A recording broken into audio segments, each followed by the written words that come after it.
আলহামদুলিল্লাহ আলহামদুলিল্লাহ নাহমাদুহু ওয়া নুসাল্লি আলা রাসূলিহিল কারীম আম্মা বাদ।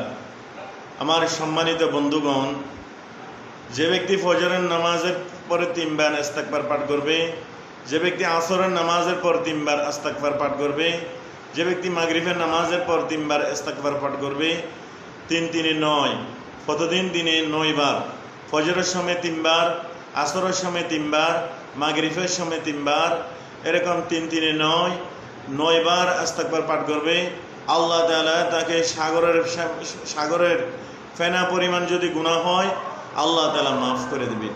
ভাই বন্ধুগণ, এরকম ফেনার তুলনা কেন দিছে? সাগরে অসংখ্য ফেনা তৈরি হয় ঢেউর কারণে, এ কারণে অসংখ্য ফেনা তৈরি হয়। এই জন্য আল্লাহ সুবহানাহু ওয়া তাআলা বলছেন, সাগরের ফেনা পরিমাণ যদি গুনাহ হয় তাহলে আল্লাহ তাআলা মাফ করে দিবে ইস্তিগফারের বিনিময়ে। এই জন্য আজিজও আল্লাহ রাসূল সাল্লাল্লাহু আলাইহি ওয়াসাল্লাম যার আউয়াল আখির এবং হুজুরে পাক সাল্লাল্লাহু আলাইহি ওয়াসাল্লামের প্রথম শেষে কোনো গুনাহই নাই, তারপরে দিনে 100 বার আল্লাহ রাসূল সাল্লাল্লাহু আলাইহি ওয়াসাল্লাম ইস্তিগফার পাঠ করতেন। এই জন্য আজিজ ভাই বুজুর্গ দোস্ত, আমরা উঠতে বসতে সবসময় ইস্তিগফার পাঠ করবো ইনশাআল্লাহ।